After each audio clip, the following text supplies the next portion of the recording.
If you find yourself hesitant, unable to make decisions or slow to make decisions and constantly questioning your choices, changing your mind, doubting yourself, you need to learn how to trust yourself. So keep watching and I'm going to show you how you can learn to trust yourself. Listen to your gut, make the right decisions and know that they are indeed the right decisions.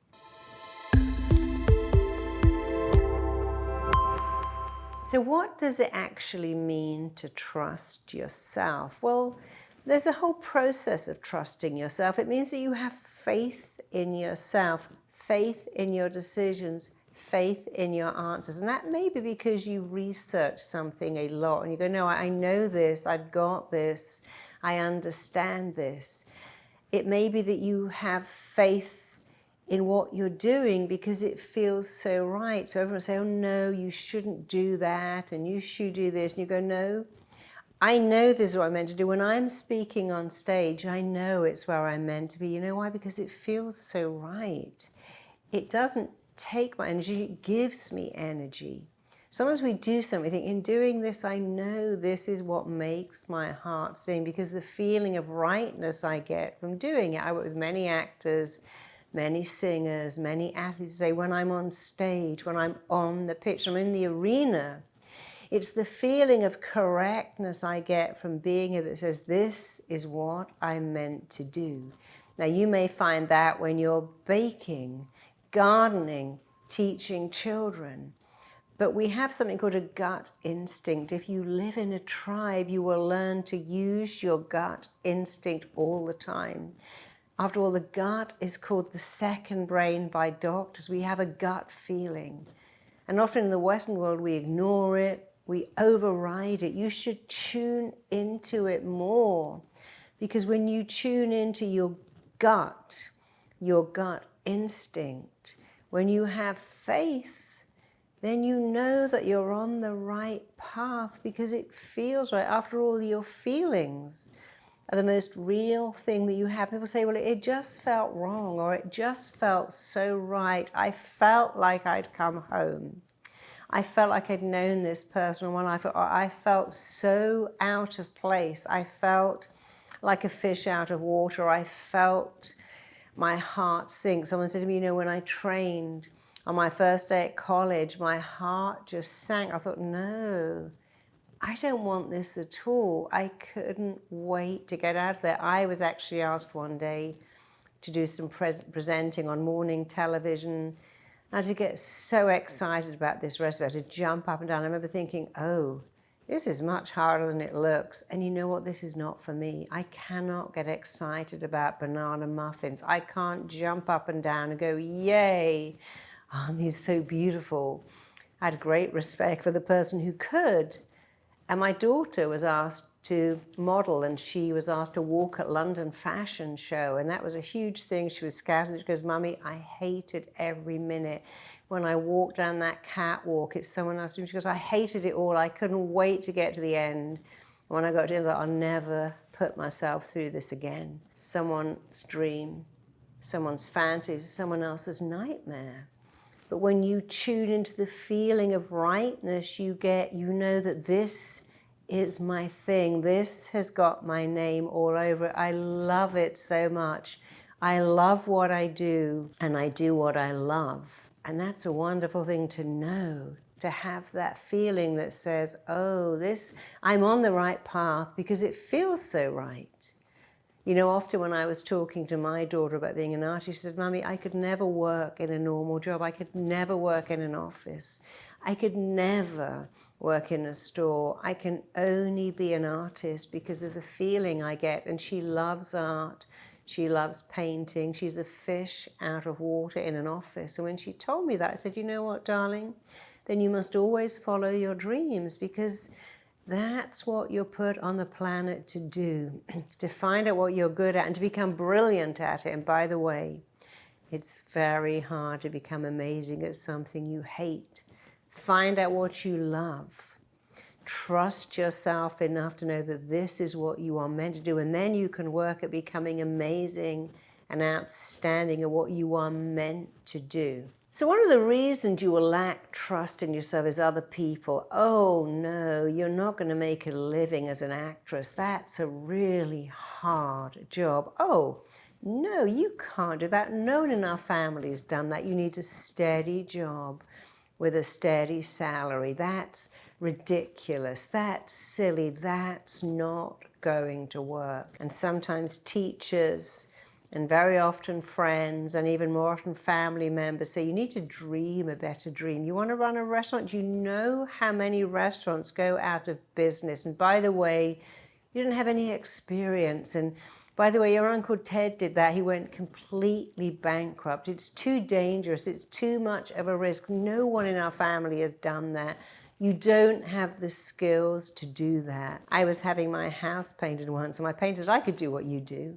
People just turn up and you talk to them. I could do that, which is kind of arrogant, I thought, but I didn't say anything. And then later he said, you know, when you were seeing that client, I listened outside the door. I thought, Aisha, I couldn't do that. I wouldn't have the patience to do what you do. I couldn't do that for 5 minutes. And I quite like that he shouldn't have listened outside my door. But I like the fact that he realized that what I found wonderful, listening to other people tell me their problems, would have tried his patience to the max because he wasn't interested. And so often we don't trust ourselves because we listen to other people. You want to write a book? Oh, that doesn't work. That won't sell. There's no money in that. You could lose everything. And then we listen to our own moments of doubt. What if? What if it never sells? What if it's a failure? What if someone laughs at me? But here's another what if. What if you never try? If you write a book, one of my favorite movies is Sideways, where he writes a book, doesn't get published, but she said, it doesn't matter. You wrote it. If you don't try, you'll always go through life going, I coulda, woulda, shoulda. If you try, go, well, you know, I gave it my best shot. I did write a book. Actually, it didn't sell very well, but at least I tried. At least I know I gave that my best shot. So the reason we don't trust ourselves is a fear. Fear of being rejected is a biggie. Fear of failing is just another version of a fear of being rejected. And many habits like procrastination and self-sabotage are nothing more than, I fear making a mistake. I fear failing. I fear being rejected. I've created all these weird things: procrastination, self-sabotage. And so the reason you don't trust yourself is you've allowed yourself to listen to other people, or to listen to yourself saying, well, it might not work. What if it went wrong? What if it went right? You'll never know if you don't try. And if you try and you fail, that's still better than never even trying. So you don't trust yourself because you're not sitting with yourself and thinking, how much do I want this? What could I do or learn to be good? You see, anything new will require you learning something new. And how lucky we are we live in the age of YouTube, where we can learn anything online, sitting up in bed in our pajamas if we want to. So ask yourself some questions. How much do I want this? What am I prepared to learn and study and do to get good at this? How will I feel if it works? And how will I feel if I give up without trying, just in case it doesn't work? You see, when you say to someone, I gave it my best shot, it actually wasn't for me. They don't think, oh, what a loser. They go, well, that's great that you tried, and it's very good that you learned. You learned it wasn't for you. Like me learning that being a television presenter definitely was not for me. Looked like an amazing job. But I tried it once and it was not for me. And I'm so glad I found out early. I didn't waste any time. I went into what is for me: helping people, working with people. Ask yourself the right questions. Why do I want this so much? What about it talks to me? What about it makes my heart sing? How will I feel if I give up my dream without even trying? And how will I feel if I make it work? What could I do to make it work? What could I learn? Who could help me? Ask yourself the right questions. you will find the right answers. I've just been reading the book Made about a girl, a single parent. The only job available to her was cleaning. But in cleaning people's houses, she saw something. And she wrote a best-selling book. And then she realized that her gift was to be a writer. And she wrote about the only thing she knew, but she found a niche, writing about what it's like to be a maid, to be treated by many people with utter disregard. She made it funny, she made it real, she made it compelling. So if she could do it, you can do it too. I just listened to Adele talking on her latest album about how lonely she was, how isolated, how she felt a failure when her marriage didn't work. But she, in sharing that failure, created more fans because she was honest about her feelings. And when you have faith, you get in touch with your feelings, you listen to them, you learn from them, and you have trust.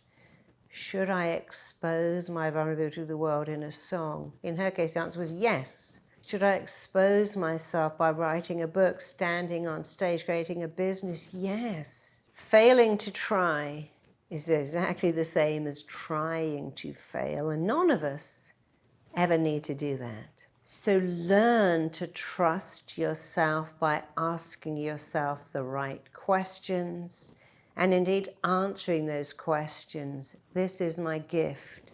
This is my unique skill set. This is my area of excellence. This is what I'm meant to do. This is who I am. Ask the right questions, answer the right questions, and you will have faith and you will have self-trust. And there really is no glass ceiling. It is only in your mind, and you can smash right through that. When you trust yourself, trust your ability, trust your skills, your talents, and ask and answer the right questions. And I wish you massive, phenomenal success with bells on. See you soon. Check out my next video here. Play the only part we've ever known, and then you make that part your own way. You go, you know what? I think it's time for a new part. I was told I could never, ever have children. My whole RTT training was based on being told I couldn't have a baby.